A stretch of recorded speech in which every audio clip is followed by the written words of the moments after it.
Life is a series of moments, big or small. They define us. And we are here to capture those moments, to bring a vision to life, to tell a story. For a moment, we make the ordinary extraordinary. And for a moment, your story, our passion.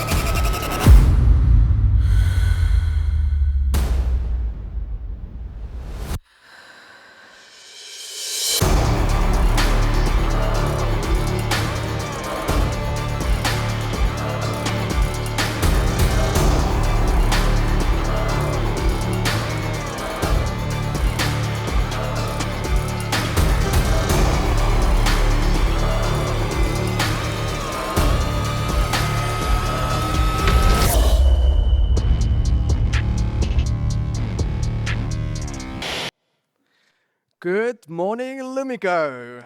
Welcome to our town hall. Good morning, Marie. Morning, Alwyn. Hello, Lumico. So, firstly, just to show you, this is not being pre-recorded. I know Daniel just sent the WhatsApp of the link on Urgent Com. So this is not being pre-recorded.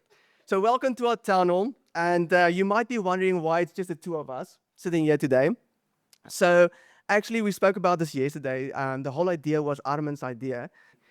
So today's town hall is a bit different, guys. We thought, let's put it up and show it a bit like we're doing it for our clients. We have teleprompters here, we have cameras here, lighting here. Sound, guys. Sound. Thank you, AJR, for always being here. So a big shout out to Ryan and Blaise and Marcel and Rachel for assisting us with the setup today. So during today's town hall, we're going to have two speakers as well. And I'm very excited about these two speakers.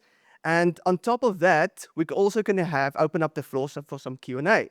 So talking about Q&A, Marie, why don't you tell us what we're giving away today? Guys, so this is not just you guys are giving us questions. We're going to give away 2 Amazon vouchers worth 1,000 Rand each for the best questions that we receive. But I just also want to say, so please put your questions in the comments. Ryan will send it to us, and then we'll answer questions with the speakers. We're not going to answer everything because of time, but we will take all the questions in consideration for the prizes. So we will give that away in Urgent Comms after the town hall. So get your questions together.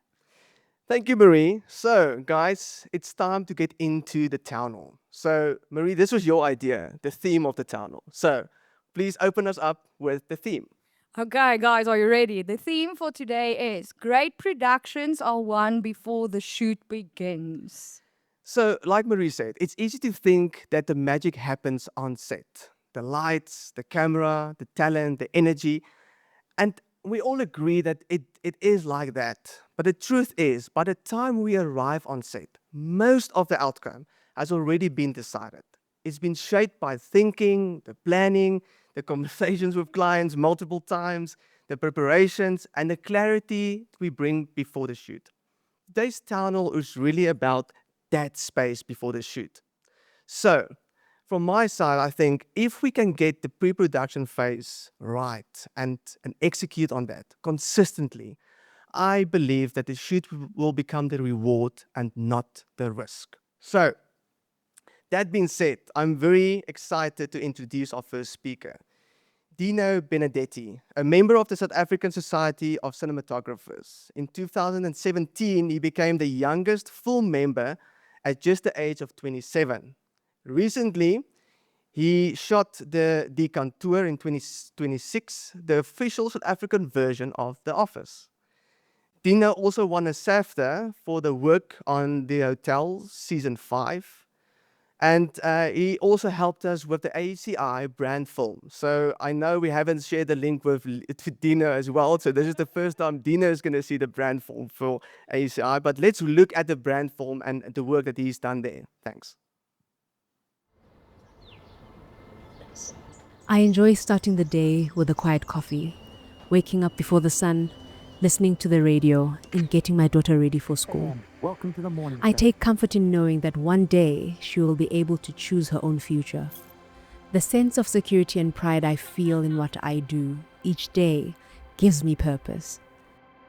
My name is Rosina Ledwaba from Manseri Village in the Northwest, and I am a vendor manager at AECI Mining Chemicals.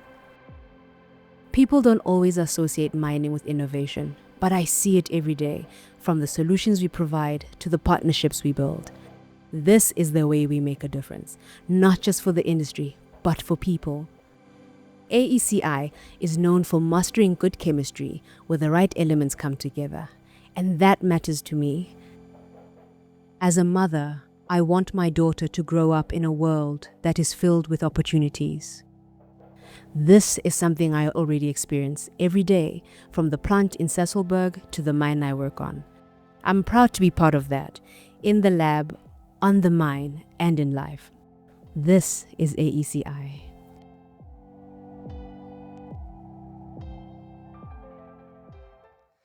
So, morning, Dino. Thank you so much for joining us. Hi, thanks so much. So, Dino, I know you had a couple of rough days behind you. You were shooting for 2 days. So, thank you so much for taking the time to join us today. I wanted to start off with the pre-production, and I know it's a big discussion today. On your view, and in the room today, we have a lot of copywriters and designers, and even the team in production as well. But I want to hear from you. What does pre-production really mean for you, and how do you approach pre-production? So I mean, like, let's just define what pre-production is. Obviously, it's the stage in the making of a piece of content where planning happens of how the shoot happens. So at this stage, you should already know how much things are going to cost, and that should have been approved. And ideally, you need to have your script finalized. So storyboards get drawn up, hopefully even before this. And then you go into planning. So scouting locations, finding what is working for the story, designing the look, coming up with shots, lists of shots, technical requirements, and then getting into the planning of how you're going to execute this thing. So once you find locations, so there's like multiple steps in like pre-production. Even usually I get involved in like a process called the director scout, which is when myself and the director would go to see if a location is working and suitable for the piece that we're creating. Ideally, we get sent like a bunch of options from a location scout who is also involved in the pre-production. So this is even earlier than where I get involved. And then we choose them and they work. And then we decide, okay, cool, we'll shoot these shots at this location. This works for this part of the story. We need to get this. And then we send scout over it maybe. And then comes the next step, which is you go into your own space and you do a little bit of work. And you say, okay, cool, I think this is how this is going to happen. I'm going to need this little bit of equipment. And you send off equipment lists to production managers. They then start sourcing equipment from rental houses, getting quotes, suppliers, assembling crew that is going to work with you, technical crew in the case of my department. So if I need camera operators, if I need camera assistants, if I need gaffer, if I need a whole lighting team, if I need a whole grips team, who's going to handle data, who's going to handle sound, who's going to handle everything, including makeup, wardrobe, everything down the line, catering, all of that stuff, all of that is involved in assembling a crew in pre-production. Then you go into Tech Scout. Tech Scout is, or location recce is like the other word. Tech recce is the other thing we call it. The stage, all the technical departments come together and take the plans that have been made of what we're going to shoot and plan further on how we are going to technically achieve all of the things that we are setting out to achieve. And where we're going to put lights, where we're going to park vehicles, where we're going to be at which stage. And this is when the assistant director becomes a crucial part of the step for me. Sometimes a little bit before, but in this instance, there's like this little pyramid that gets made between the director, the DP, and the first AD. And that is a very important relationship that needs to exist for the filmmaking process. Then on this tech scouts, plans get made. We all agree on some things, and then the AD will go off and make a schedule. The schedule then gets sent back for feedback with the director and the DP and art department and production, and everybody needs to work to see, okay, cool, is the time frame working, and how can we fit everything into the time frame that we are going to be shooting in. Usually the time frame is determined by the budget. Has to be. Then at the same time as that process in pre-production, there is still things like wardrobe checks and wardrobe calls. Casting is involved, is in pre-production. And then that ends and we go into production and we shoot. And ideally we don't ever go back into pre-production again for the same shoot. But on series, that's different, because on series you're constantly in pre-production while you're shooting at the same time.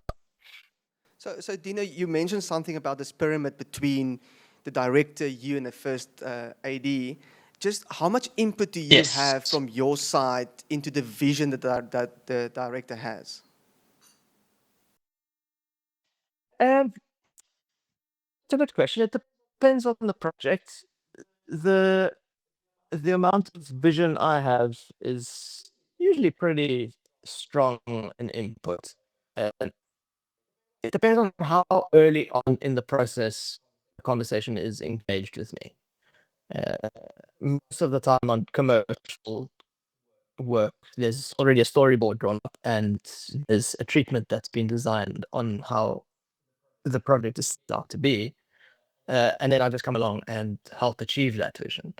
And which is basically what my job is. My job is to achieve what the director foresees, what the director wants. That's the cinematographer's job, is to tell the story according to what the director's vision is.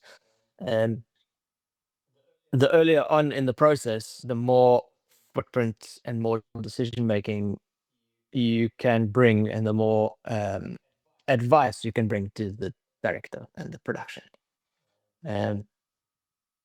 Which I think is always the smartest way to do it, because we see things from a very strange, like I feel like I see things from a very logistical point of view as well. And I feel like some directors will have an idea to come on, and then the idea is complex and the budget doesn't work for it. And as a DP, we can kind of identify that this is the thing. And then we can help guide the process into the right way if it's early enough. If it's not, then you have to tell the production this is the way that be a very expensive process because of that vision. And then it becomes another story and it could be very costly or whatever.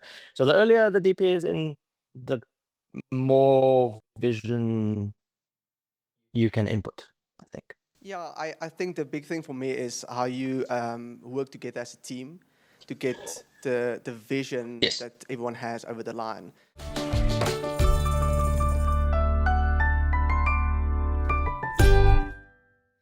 Dina, I can imagine it was so much fun shooting those two series.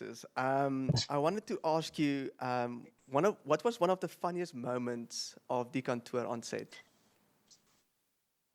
Oh, good. I mean, like the funniest moments on set, probably the thing that made me cry from laughter the most was in the opening scene of episode 3. There's that Somali guy that comes in with the don't know what that scene really killed me. So, like honestly, the most difficult part of shooting Contour was not laughing.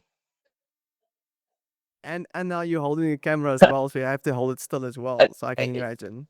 Yeah, but you're not just holding a camera. You're holding a camera that is, for 90% of that show, is like going a little bit of technical jargon, is like is on like a really long end of a cinema zoom with a doubler. So you've got like 240 mil lens and you're shooting on the shoulder, and it's already shaky if you're not moving, and then you're doing this. It's like, it's so hard. So Dino, in Yeah. terms, if we can jump back to pre-production, will you say that your ability to be creative, are you seeing it, if you plan well in pre-production, that you can be more creative on set, or do you think the creativity starts with your pre-production to be more creative in your pre-production phase? If you don't have prep, you can't be creative. There's absolutely no way. Uh, it's like you paint without a paintbrush, or you painting without a canvas. You know, like pre-production is getting the canvas and the pen, and the canvas and the brushes and the paint, and you can't paint without that. The ability to look, you're creative in prep too. You know, you're not being creative in prep. In fact, some of the biggest creativity is in prep. Like what I was mentioning about the director's stuff. That's my favorite part of the entire process, is when you're at this location, finding locations that are working for the story, and you're beginning to see how it's unfolding in front of your eyes. And you're like, oh my word, this is working for me. This is amazing. Oh, well, this character can come and live at the house, or whatever. You know, like that's where the creativity really starts to skyrocket from a cinematic point.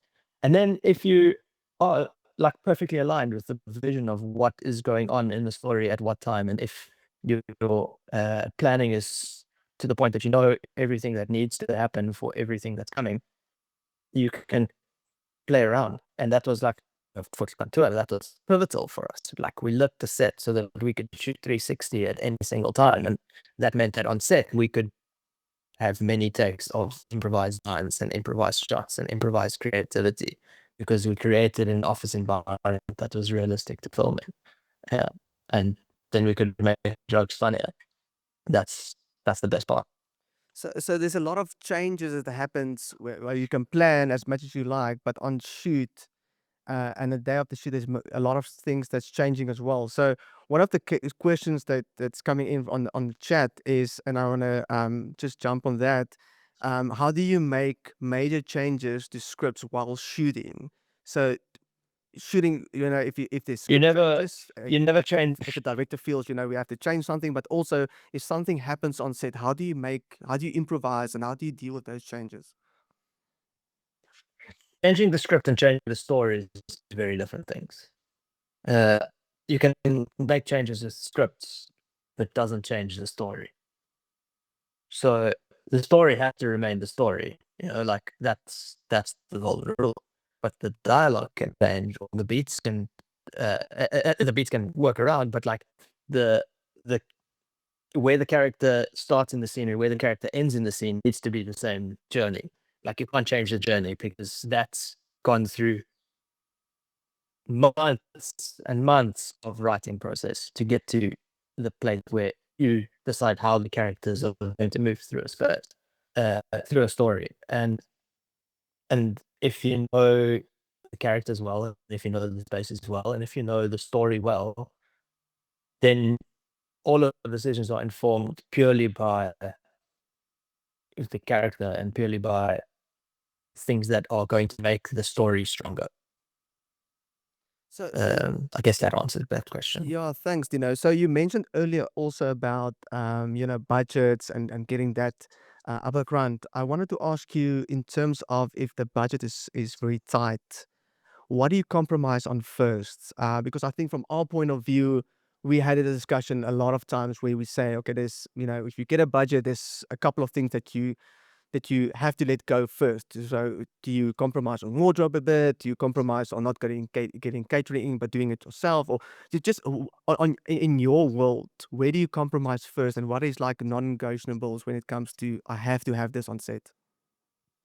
I'll start with the opposite of that, which is the non-negotiable for me is time.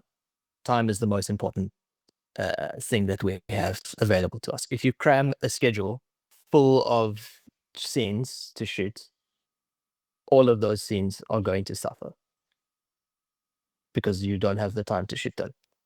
So that's the most important thing. And then the opposite of that is then how can you afford to give yourself the most shooting time possible to tell the story right, so that you can be the most creative on set and get yourself the shots that you want, right? So then that there is all influenced by what is the story, right? Every job is what is the story, whether it's AEC mining, whether it's Decatur, whether it's Nedbank or whatever. All of those decisions come from the script. So the script tells you everything. The script is king. And then if you've got budgetary restrictions, it's how can you achieve that script to tell the best story that it's telling. And if you don't have the money to, I don't know, shoot on a very expensive camera, then in my opinion, sacrifice the very expensive camera, because the shots that you need to tell the story are way more expensive, way more important than what you shoot on for your Instagram profile picture. It's like that's it. You have to be true to what the story is in its fashion, and sacrifice anything so that you can tell that story in the right way. Then it becomes a little bit more tricky, because you go into wardrobe or whatever, then you've got to ask yourself the questions like, is what I'm asking self-indulgent? Is what I'm trying to do self-indulgent, or is it right for what the story is? And I guess that kind of lets you know where my values sit on that, is that the story is the thing that needs to be told. And you do that by any means necessary, sacrificing whatever you need to be able to tell the story. Right? Yeah, thanks, Dina. And I like the way that you answered it in terms of, the time aspect, because we had a discussion a couple of weeks back to say if we plan better, you can do a lot more. But I want to touch on the keep on the budget thing that you said. And one question from Zwan here is, what is one of the most expensive mistakes that you've ever made, and how did you save it? So what is one of the, looking back at your career, look, if you say, we did that there, but maybe that wasn't the best call. Is it something that you can recall? Sure. Most expensive mistake I made, not challenging a director early enough on something I knew wasn't right for the story. So I worked on this Tuesday's Catch Me a Killer, and the director wanted to have a Steadicam operator for the show. And I knew in my gut that Steadicam wasn't the right thing to get for the show, because there's better tools for Steadicam now that allow me the opportunity to get the shots that I want without having to go through another operator and another process, and losing control of what the story should be. And it was like my first big co-production drama, Catch Me a Killer. And it did pretty well. Like, we won Best Director, we won Best Production Design. The production designer came away with a bunch of awards. And getting the Steadicam operator in meant that I now had an operator that wasn't really speaking cinematically the same language that I had imagined, and the director didn't imagine, and neither of us could find this like rhythm in how do we incorporate the Steadicam into this world. And so we shot the first 2 episodes with the Steadicam operator, and that wasn't the right thing to do, because later down the line, then uh, in the next shooting block, it resulted in us firing the Steadicam operator, because they weren't getting us the thing that we want. And then eventually we brought in the tool that we wanted, which was a gimbal, to be able to help us change height and move the camera more fluently. And then we could operate the camera with wheels remotely and use it for multiple tools, as opposed to bringing that tool in on dailies. We just blanketed it for the whole thing. And it gave us like a much more precise result in the way that we achieved the shot. Yeah, so if that And going back, that decision to hire a steady cam operator by the director because of what they thought was a result of not having pre-production because that show started, and a head director hadn't been attached yet by the time I had started pre-production because there were constant fallouts and with the production company and the streamers that had commissioned the show, and the Directors Guild of America, and it just became like this whole thing. But if there was a director in pre-production before I had started that had a great clear vision of how they wanted to shoot the show as opposed to how they were comfortable working, then that would have resulted in that decision being ironed out in pre-production earlier. Yeah, I think we all can agree that things change quite quickly on set, right? So you have to think on your feet. So, I would like to take one more question, and I think I would like to do it a bit more personal on your career. One question from Autumn is: who are other South African DPs that you look up to, and why? So many. Tim Collins is probably one of my favorite South African DPs. I spoke for him when I started in this crazy business, and his lighting is unreal for me, and he's also an incredible director. I think he's just like very, very intuitive emotionally in the cinema that he creates. Adam Pentel, his lighting is unreal. Jamie Ramsey. Yeah, I mean, I can go on and on and on and on, but those three, I think, are like three that you guys should really look at their work. So, Dino, thank you so much for joining us this morning. Thank you for your time. I really appreciate it. I'll make sure that we'll send you the link to the AECI brand film. But yeah, thank you for your time. Thank you for taking out the time in your diary. And yeah, good luck with your upcoming projects. Thanks, Dina. Thanks, guys. So, Lumico, thank Bye. you so much. That was very insightful. So that was That really was cool. I forgot about the mic there for a moment. So now I'm gonna hand over to Marie and Weza to interview him. Yes, Lumico, are you ready for Weza? I think Weza is basically, he's no stranger to the Lumico team and in a way can call himself a Lumican. But because like Weza was a voiceover artist for a lot of our APSA projects during COVID. He was our main actor in the JDF launch video. And most recently, he was the actor in our ACI MMU VR experience. But he is a bit more than just a Lumico supplier. He has been the voice and face of a number of brands for radio and television ads. Welcome. While I'm gonna get Weza up here, we're gonna just go back through memory lane and show you guys the JDF launch video we did a couple of years ago with him. You linger because you doubt. Without a response, a partner, all you can do is wait, stuck. Surrounded by uncertainty, you recede. When you work alone, you strain. Pushing against endless obstacles, struggling to get ahead, you crawl forward. It's a grind, toiling, blood, sweat, and tears. But you don't linger, you leap. Without friction, you are enabled by integrated, effortless solutions tailored to you. You leap because you trust. You are aligned with the people who traveled with you, who know your world. You leap and soar, breaking new ground with state-of-the-art technology built on a proud history and on knowledge gained today. John Deere Financial. We run so life can leap forward. Weza, Hello. welcome. Thank you so much for having me. So- What a really cool set you guys have here. Do you guys hear that, Stellenbosch? Weza, thank you for joining us, not just on set, but here today. I know you wear a lot of hats between acting and directing and producing and being an entrepreneur and an MC and all of the above.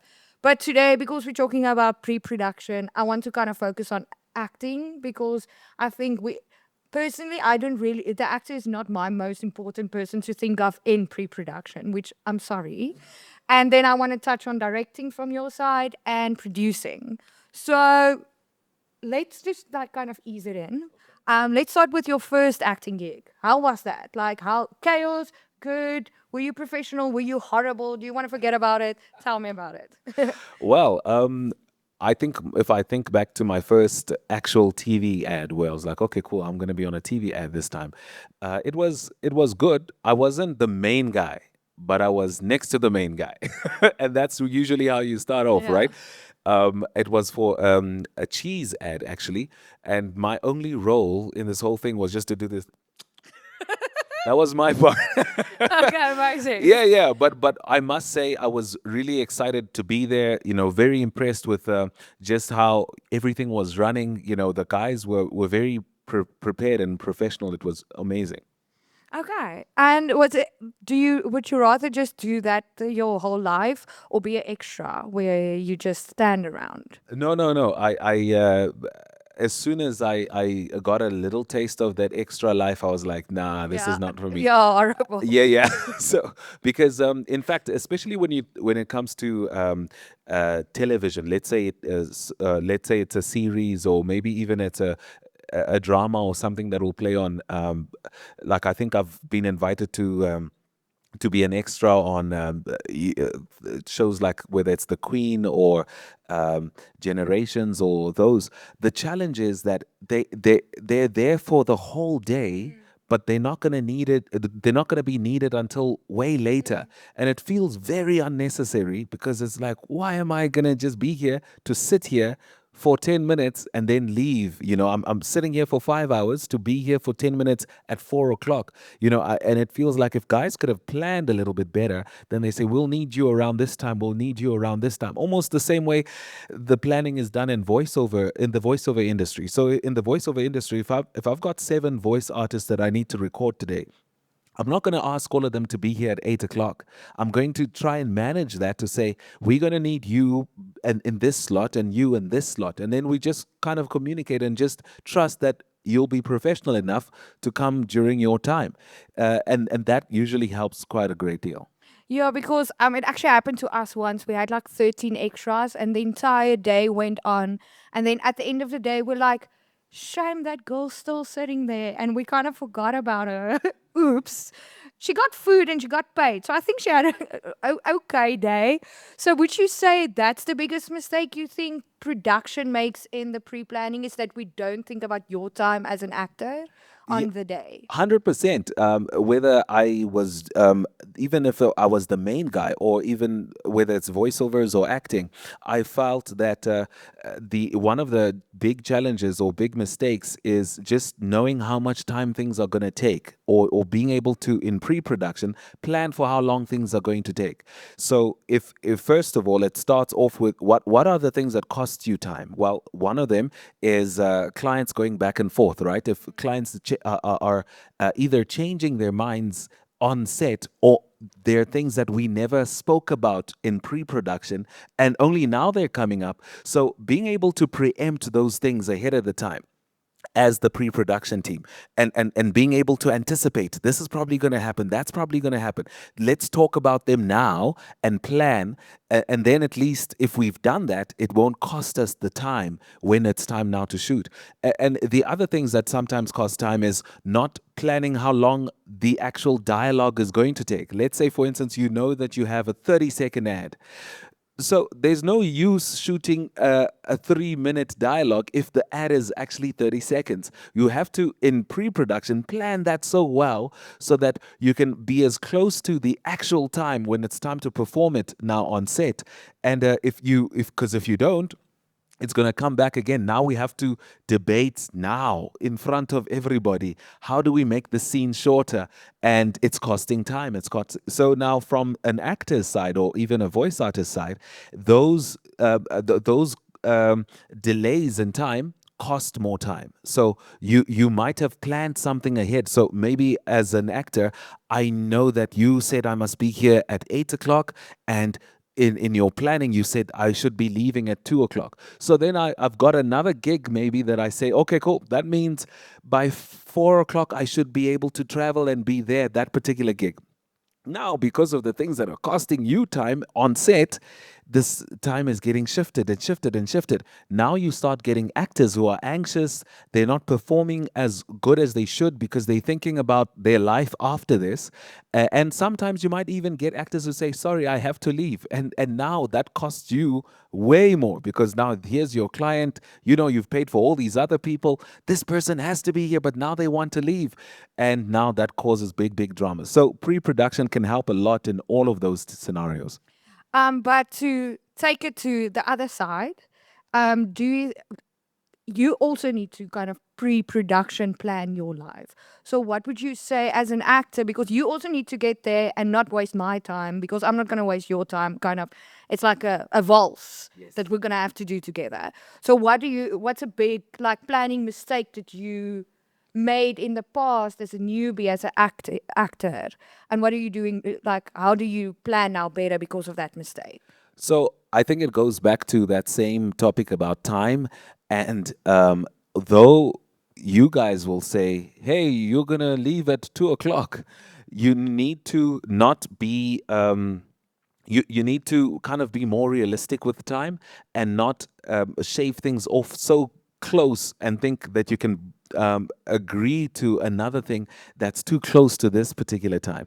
So that was one of the mistakes I used to make in the beginning, thinking that thinking more ideally or being too idealistic with how long things are going to take, just because that company or that production company said it will take this amount of time doesn't mean it's really going to take that amount of time, because now everyone is tired. Then somebody calls lunch, and you're thinking, "Lunch? No, let's finish the scene. I gotta go."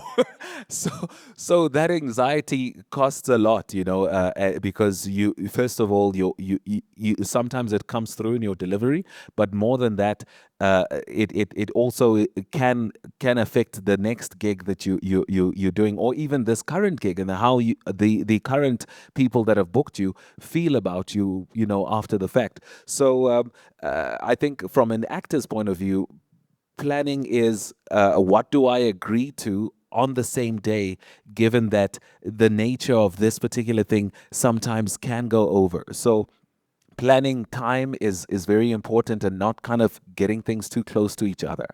Okay. Now, you're also, I know you direct as well, and a director also works a lot with the actor. So I wanted to like put on your director hat now. I wanted to know like what's your pre-production process as a director, and how do you then keep that actor or that talent in mind during your directing pre-production? All right. So I'll make an example of maybe a couple of things that have happened recently. So we shot a TV commercial for Sasol. Now, fortunately, there I was also involved in the copywriting process as well, because while you are writing or getting to understand what is written, you have to have a couple of things in mind. One of them is, what are the business objectives of the client? What do they really want out of this particular content piece? Because that's very important. It's not, you can't just be so captivated or caught up in the story that you forget the objective, the main reason why this is being done in the first place. So you have to kind of find a way to hit those, and then start to create the world, because now that's where you're going now from something that's written, and you're trying to conceptualize the whole thing. So you're trying to create the world, but make sure that that world you're trying to create, even though it's still virtual in your mind, is very closely aligned with the current world of the client, right?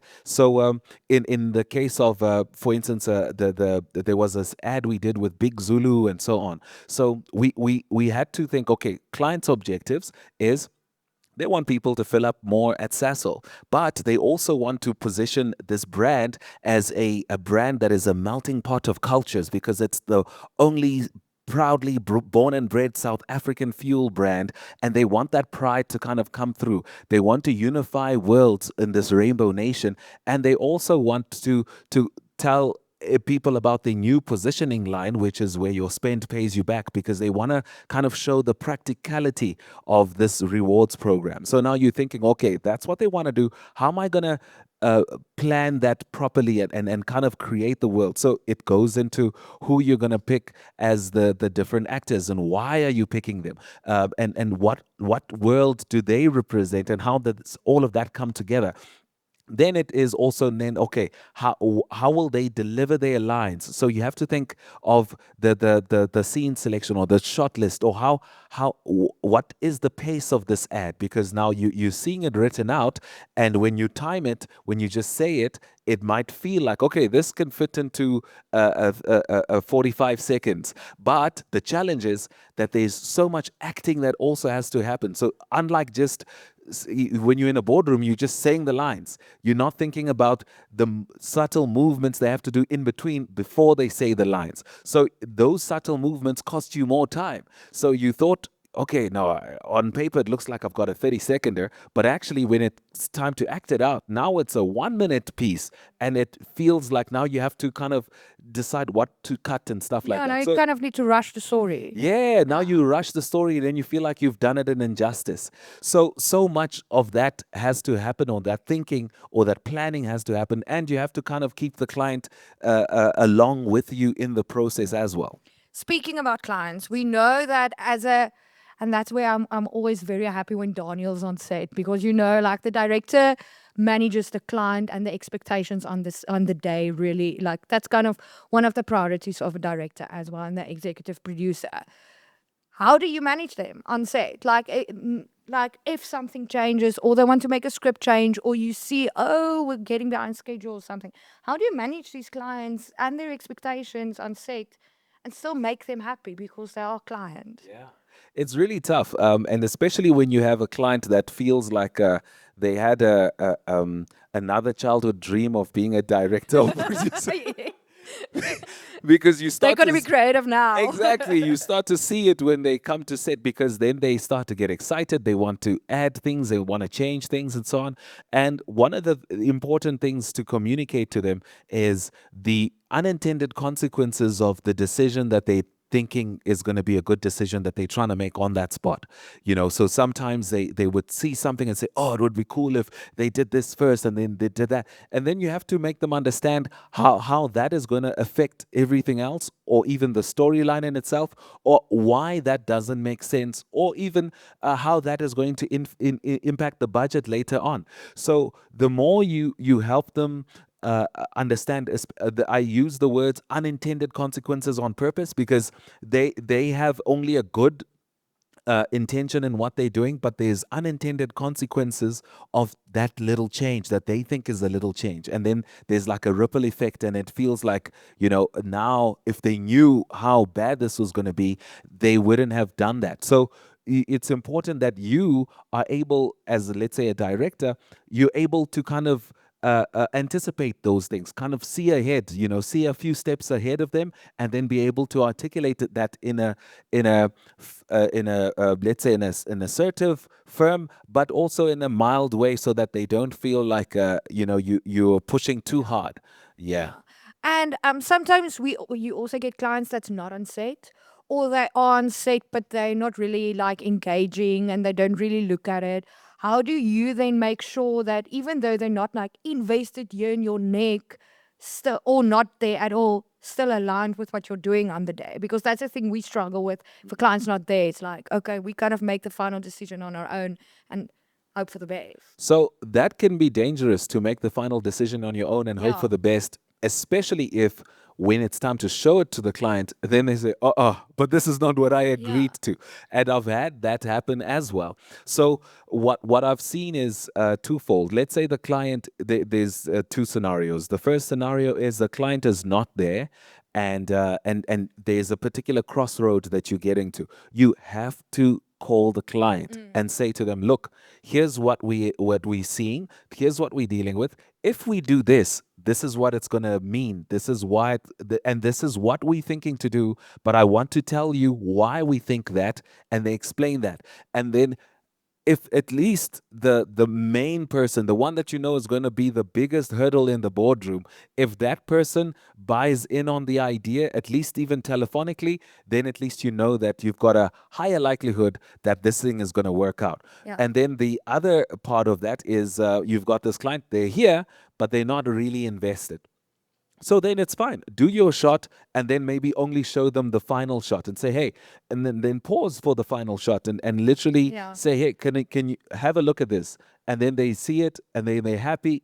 Great. Okay, you can Okay. continue doing your emails and we'll continue shooting. Yeah. But it's important We've to got this. keep them along the journey because should they differ with you when it's too late, everyone's gone. You'll have to reshoot and you can't really. 100%. Yes. Okay. Directing done. I know there's a lot we can talk about, but yeah. So looking at producing and production, like Blue Cloud, your agency also like does productions. So there you kind of more in the producer or executive producer role. And I kind of want to start this section off with a question that we got from Ayanda, because that's a thing that's very important for me from a production side, and I want to know what your take is on it. Does the production team synergy make a difference to the overall outcome? What's your feeling from a producing side on that? It definitely does. If everyone understands what we're trying to achieve, why we're trying to do that, and why their role is important in achieving that, it can do so much good. So from the the person handling the camera, the person handling the sound, and just everyone else around. If you kind of have that NASA approach to it. There was a famous story about a guy who was mopping the floor, and the president asks him, what are you doing? And then they say, I'm trying to get a man on the moon. Yeah. Wow, you're mopping the floor, but he understands the bigger vision of the whole team, and he knows that his little contribution contributes to the bigger picture.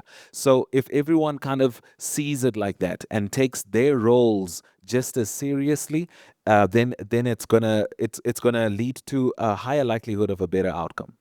And if you can change one thing, one common mistake that you feel production houses do when they run a production, what would that be? It really, I guess it's twofold, but planning is definitely one of them. Understanding also let me say, if I'm looking at it from an actor's point of view, right? Often you've got this long dialogue, you know that it's a lot that has to get through, but you didn't kind of put yourself in the presenter or the actor's shoes to say, hey, I think we need a teleprompter for this, and then make sure that is there, because if that's not there, it's going to cost you more time, really, because now, especially when a client maybe is specific about the words that they want to use in that particular ad or video that you're doing. So if verbatim dialogue is important, that's when you think, no, I need to make sure that these things are there, because now you're putting more pressure on the person to kind of remember the lines. Yeah. Especially if you gave them the lines on the day, then you're going to have either a longer session than what you thought you'd have, or you maybe might not even finish. So those are sometimes the things. I think there's a lot one can say around what are some of the mistakes or some of the biggest challenges or things that we can fix in production. But the other thing is really just clients, man. Like they can sometimes. So we need to just keep them offset, and that's our biggest mistake that we are doing, is we keep them there. I think that's what you're saying. No, I'm joking. A question from Laurie, bringing in, how do you bring in the post-production team for a project? Do you already bring them in the pre-prod? Do you have someone like editor on set that quickly puts it together? Or do you as a director and a producer sit with them afterwards? Like, what's your process around that? So we've done it in two ways. There has been instances where the let's say the editor is also there, so that they can see, what the big idea is, why the decisions were made, so that when it's time to edit, they have a closer.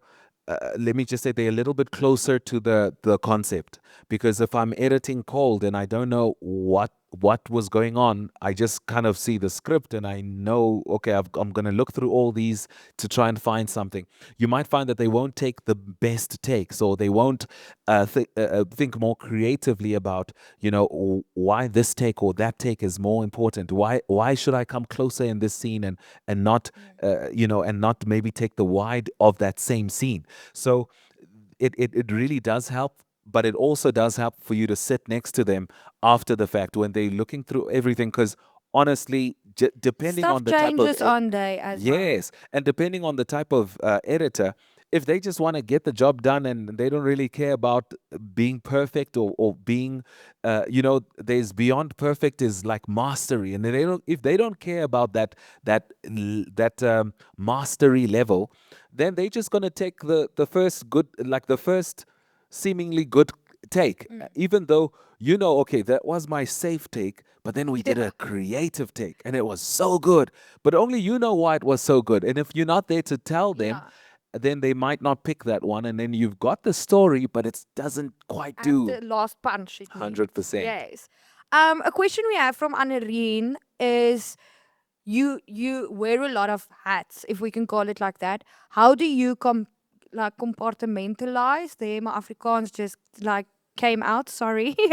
Those roles when you need to focus, especially, but I want to add on to her question, is especially when you think about a set, everyone kind of has this set job on the day and you don't really ming in with each other.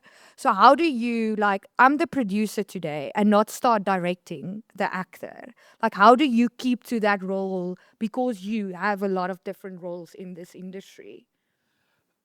I actually think being a person that's multifaceted makes you more useful, if I can put it that way. It makes you better adept at any of the roles that you're going to play. And obviously, one of the most important things is to not make another person feel like you're stepping on their toes. But that's just about etiquette.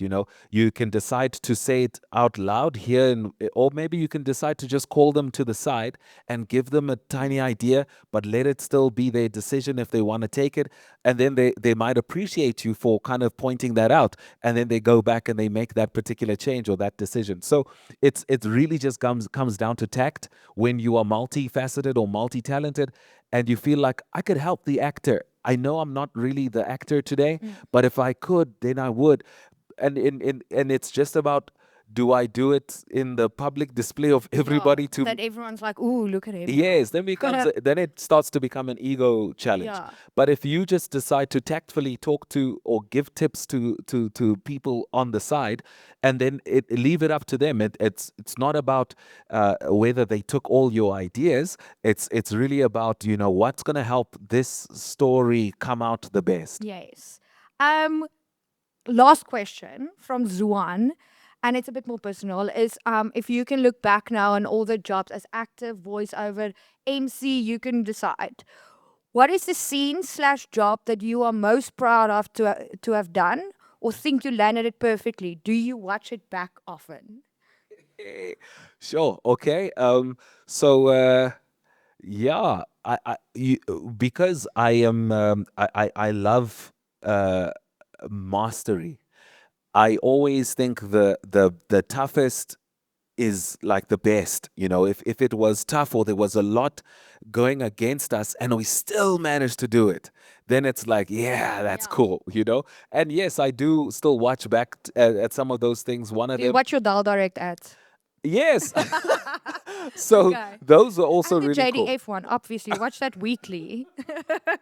So I mean, I'll mention maybe. Let me just talk about the two that you've mentioned, Okay. right? So with Dal Direct, what was great about that, it was like my first really, really big commercial where I was on TV almost every day across so many different channels, and it was really an amazing thing. But to get there, I had to go through so many failures where I had to learn this thing, fix this now, fix that now, and what I did is I didn't see it as these were not rejections. They were just tips on what to fix before my big break. So the one audition, they said I moved my eyebrows too much. I was like, oh, okay, don't move your eyebrows. So It's weird, but you kind of build up, and then finally that big one came. And then the Lumico one that you were mentioning now, what was quite cool about that was that I had to do the ad in Afrikaans and in English, Yeah. which I didn't know before the time. Oh, That goes down to my who was the producer there? pre-production. So I thought I'm only here for English, and I didn't even get a teleprompter for this long thing I have Don't to say.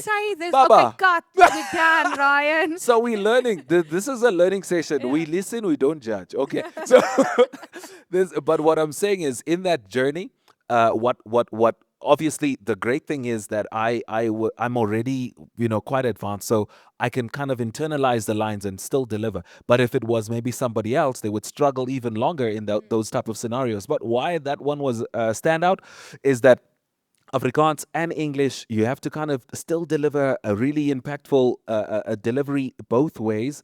And I think the team also captured it really well. It was a very good ad. Thank you, Weza. I'm ending off with, please send your skincare routine to Kelly because you are glowing. That's what she said. Hashtag zero makeup.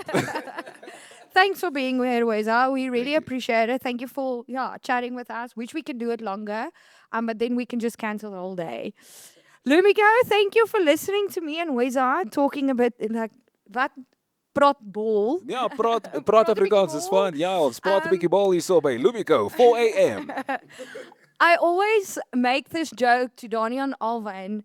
If I'm just sitting around on a shoot, it means my pre-production planning was on spot. But if I'm running around, my pre-production probably sucked. And the truth is, your Afrikaans, there will always be something. Armin eating bad chicken the night before, a catering team that's late, or a cat that refuses to do anything on set. These kind of stuff is part of the job, and that's what keeps it interesting because that's where the fun is in production. But also what really matters is that every time something goes wrong, we learn from it. Like next time I'll tell an actor we're doing 2 languages. We add another layer to our pre-production planning. We build a plan B to our plan B. And what's powerful from both Dino and Weza today is that they kind of all said the same thing, that great productions are won before the shoot begins. So the challenge coming out of today is simple. It's how do we become more intentional in pre-production? How do we ask better questions earlier? And how do we protect the work before we get to set? And guys, these questions is not just for the 4 a.m. crew. It's for everyone because you guys are kind of also part of pre-production. Every production brief, every script, every visual reference, and every question you have to answer from me on Reich makes you part of this process. Pre-production isn't just admin or being Alvin's personal assistant or a face.